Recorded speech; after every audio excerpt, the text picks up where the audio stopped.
Bonsoir à toutes et à tous et merci de rester fidèles au programme du soir sur nous. Bienvenue dans Regard Croisé, le 4e numéro de cette semaine. Encore 4 sujets à aborder avec nos invités. Nous parlerons d'abord du Kenya. Plus de 270 arrestations après les manifestations antigouvernementales. Après le Kenya, nous irons en Mauritanie pour parler de la présidentielle. Contestation des résultats, mais pas de recours devant le Conseil constitutionnel. Notre 3e sujet concerne la Guinée. L'Église catholique appelle les autorités à clarifier le calendrier de la transition. Puis nous terminerons bien évidemment par le Togo, Covid-19, dépistage systématique de tous les pèlerins de retour de la Mecque. Et pour en parler ce soir, 2 invités sur ce plateau. Avec moi, Emmanuel Vivien Tomi, vous êtes journaliste, directeur général de Plume Libre. Vous êtes également conseiller en communication politique. Bonsoir Vivien et bienvenue. Bonsoir Guillaume, bonsoir aux téléspectatrices et téléspectateurs de Par le Monde. J'aimerais profiter de ce micro pour saluer le nouveau bureau de l'Assemblée nationale du Togo et saluer particulièrement le nouveau président de l'Assemblée nationale, M. Adédié. Je pense qu'au-delà de nos critiques, de nos analyses, de nos visions, de nos conceptions sur la vie politique, le nécessaire, c'est qu'effectivement, le bien-être du Togolais soit la priorité et que l'intérêt supérieur du pays soit défendu. Je crois que les années ou bien la période des élections c'est maintenant derrière nous. Il faut saluer l'équipe de l'exécutif de l'Assemblée nationale et leur souhaiter bonne chance et surtout un bon travail pour l'essor du Togo. Merci beaucoup à vous, Emmanuel Vivien Tomi. Face à vous aujourd'hui, Robert Kosigan-Akwete, vous êtes analyste politique et président de l'AJD Alliance Jeunesse Développement. Bonsoir Robert et bienvenue. Bonsoir docteur, bonsoir à M. Tomi, mon co-panéliste, bonsoir au pasteur, pasteur Edo qui est empêché, qui n'a pas pu rejoindre le plateau aujourd'hui, l'AES, président de MLK. Bonsoir à lui, bonsoir à tous les téléspectateurs de Niwa TV. Je voudrais aussi saluer l'honorable Djisenou, l'honorable Amivi Aka, l'honorable Viagbo Djedi. Je voudrais saluer Adanou. Je salue toute la population de Yotor 2 et les informe que le dimanche sur prochain, il y aura le début du tournoi de la Renaissance. Et donc, je convie tout le monde, docteur est invité, et tout le monde, la fête sera belle. Et je salue Klikame qui aura son tournoi, la 2e édition, en août 2024, si Dieu nous prête vie. Merci beaucoup. À vous Robert Kosigan-Akwete. Avec vous donc nous allons aborder notre premier sujet. Nous prenons la direction du Kenya, le pays qui est secoué depuis 2 semaines par une vague de contestation déclenchée par le budget de 2024-2025 qui prévoit de nouvelles taxes et qui a fait culminer au plus large mécontentement envers le président William Ruto. Des manifestations ont encore eu lieu ce mardi, suivies des arrestations par de plus d'une trentaine de morts et plus de 270 arrestations. Je commence avec vous, Emmanuel Vivien Tomi. Le Kenya a renoué avec les violences après même le retrait de cette loi par le président. La tension n'avait pas baissé.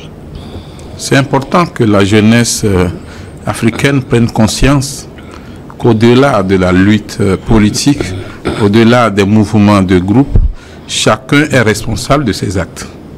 C'est important de le noter parce que nous avons salué tous le fait que le président William Ruto fasse un retour pour dire écoutez, je ne suis pas face aux manifestations et aux souhaits de la population, surtout de la jeunesse.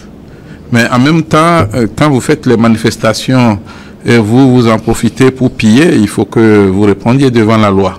C'est important de le noter. Également, dire aussi qu'il ne faudra pas non plus transformer cette vague d'arrestations et d'enquêtes annoncée par la police en une chasse aux sorcières ou aux sorciers.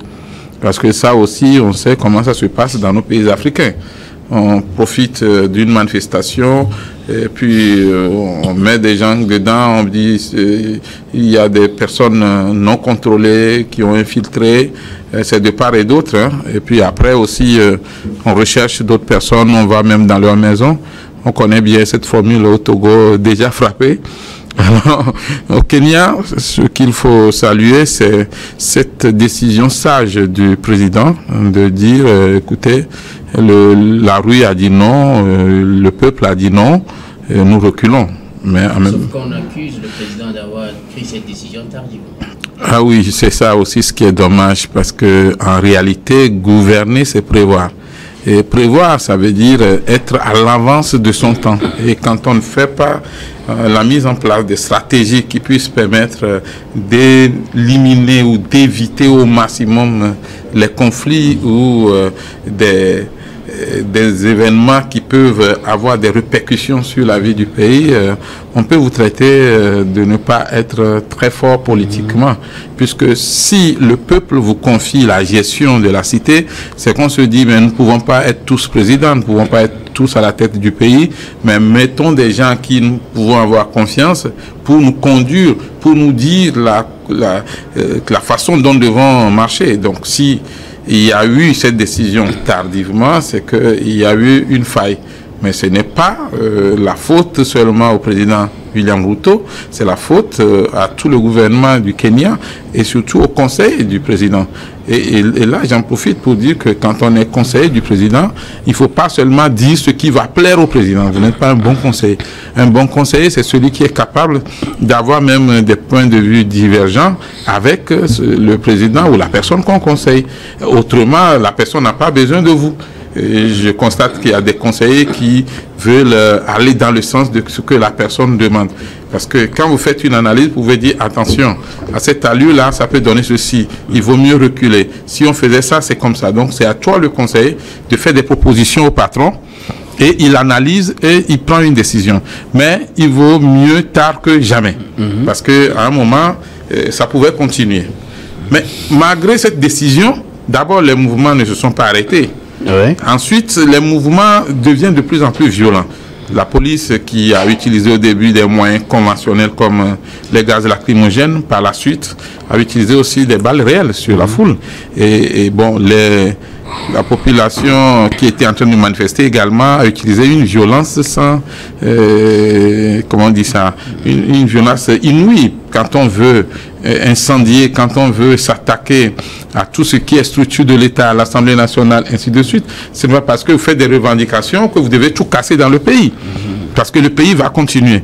Donc, c'est deux leçons qu'il faut tirer. D'abord, pour le gouvernement, il faut être rapide dans la prise des décisions quand il y a des problèmes avec votre population.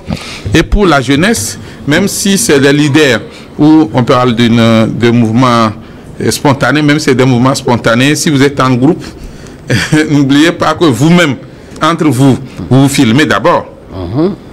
Les vidéos sont là. Vous allez répondre de vos actes. Et dans plusieurs villes africaines aujourd'hui, comme en Europe, ou en Occident d'une façon générale, il y a des vidéos qui vous surveillent. On regarde tout et puis après, on peut sélectionner les vidéos, voir dans les manifestations qui a cassé le feu rouge. On ne va pas dire c'est la foule qui a cassé. La foule ne veut rien dire. La foule, ça c'est un mot trop vague. La foule, mais X a cassé le feu rouge et plus que tout le vandalisme. Quand on s'attaque à des boutiques, à des supermarchés, ça n'a même pas de sens. C'est des voleurs. Et alors, c'est important de se maîtriser quand on fait des manifestations. Et quand c'est des manifestations bien organisées, structurées, il faut que ceux qui dirigent ou ceux qui ont appelé à cette manifestation-là puissent maîtriser la foule pour qu'on n'en arrive pas toujours à dénombrer des arrestations et surtout que la police aussi se contrôle pour qu'on évite les morts. Parce que quand on dit manifestation et puis mort, en Occident, ils ont commencé par ne pas enregistrer de morts comme ça. Eux, ils font la guerre Ukraine-Russie, mais c'est important qu'en Afrique aussi, on adopte les mêmes choses. Merci beaucoup. À vous, Emmanuel Vientomi. Alors, Robert Kosigan, que des plus de 270 arrestations suite à ces manifestations, mais il y a eu aussi plus d'une trentaine de morts. Oui, c'est regrettable. Je voudrais inviter les jeunes à toujours suivre la petite vidéo sur YouTube de Feu Ahmed Bakayoko. Qui, lors d'une réunion avec les jeunes à Yopougon, leur a dit, chers jeunes, évitez d'aller dans des manifestations et commettre du vandalisme. Parce que quand les politiciens ne s'entendent pas en haut là-bas, et qu'ils viennent vous encourager à aller faire des manifestations, vous serez les seuls à payer des prix, avec votre vie ou par la prison. Parce que ce qu'on ne vous dit pas, c'est que nous allons toujours nous entendre, c'est-à-dire eux les politiciens. Eh bien, c'est eux qui sont en haut. Et les fruits de ces contestations, ce sont ceux qui sont en haut qui en profitent. Ce n'est pas ceux qui ont manifesté. Ceux qui ont manifesté, qui alors commettent des vandalismes, ils le payent au prix de leur vie ou par la prison. Et c'est malheureux. Parce que même si le politique que vous soutenez et pour lequel vous descendez dans les rues pour passer toutes les infrastructures au tabac, si demain il advient au pouvoir, seuls ceux qui peuvent l'aider dans la concrétisation de son programme de société, ceux qui connaissent papier, ceux qui se sont formés et ont une main-d'œuvre qualifiée peuvent l'aider. Mais ce n'est pas celui qui est parti casser. Ce n'est pas celui qui est parti alors commettre du cambriolage des magasins. Ce n'est pas lui qui va en profiter. Alors vivement que cela serve de leçon aux jeunes pour que quand il y a divergence, qu'on laisse la politique aux politiques. Les politiques ont quelque part où il faut se bagarrer pour la politique, c'est l'hémicycle, c'est le Parlement, c'est le haut lieu de la politique. Je pense qu'il y a les députés au Kenya. C'est à eux de se battre en principe. Maintenant, puisqu'on estime que William Ruto a la majorité et que le test devait passer, forcément, on a estimé, on a pris peut-être même l'initiative d'aller investir le Parlement, et c'est là même que la police a tiré à balles réelles sur parce que selon les médias, il n'y a pas de véritable leader qui a conduit ou qui ont conduit cette manifestation. Alors aujourd'hui, ce sont des jeunes, peut-être les petits voleurs ont trouvé une occasion pour aller piller les magasins et autres et sont rentrés dans les rangs. Mais il n'y a pas un leader politique qui a pu diriger le mouvement. Et c'est pourquoi ce mouvement n'a pas été loin. Sinon, aller comme ça dans un lieu comme le Parlement, c'est très sensible. Les jeunes devraient attendre. Si peut-être c'est devant le Parlement où ils veulent lire une motion, ça c'est encore bon. Mais rentrer dedans, ils savent qu'ils doivent alors faire face à une répression sanglante. Non, pas sanglante, mais à une répression peut-être. Même pas répression, on va pas leur donner l'opportunité de le faire. Ils peuvent aller au Parlement et être sur le perron et lire une motion. Lire une motion. Le président de l'Assemblée nationale ou peut-être un vice-président de l'Assemblée peut venir les écouter, mais rentrer dans le Parlement, ne rentre pas au Parlement qui veut. Alors moi j'ai dit, ce sont des choses que les jeunes doivent cesser de faire, ne pas suivre bêtement les appels des politiques, parce que demain, si les politiques, eux, ils auront toujours l'occasion de se revoir, ils auront l'occasion toujours de se parler, de partager le gâteau qu'est les ressources du pays. Voilà, donc eux, ils vont en gagner quoi? Ils ne gagneront rien. C'est comme le dit M. Toby, celui qui a cassé un feu rouge, il ira en prison. Celui qui est parti commettre du cambriolage, il va le payer, il sera condamné. Au même moment, la vie continue. Voilà, donc moi j'ai dit, Ruto n'a pas été sage à avoir déjà les manifestations, les contestations de cette loi. Avant que ça ne dégénère, en principe, il devrait déjà retirer cette loi pour donner, pour empêcher à ce qu'on vive cette manifestation malheureuse. Vous savez, entre-temps, quand Talon a voulu toucher à la Constitution et que les Béninois alors se sont levés, les voix divergentes, tout le monde alors contestait, on amenait à faire barrage à ça, il a retiré. Il est revenu en arrière. Il a retiré la loi, simplement, pour préserver la vie. Il faudrait que les conseillers, comme le dit M. Tony, les conseillers autour des chefs d'État et des grandes personnalités puissent avoir le courage de leur dire parfois stop, il y a feu rouge, parce qu'il y aura perte de vies humaines. Ils sont élus.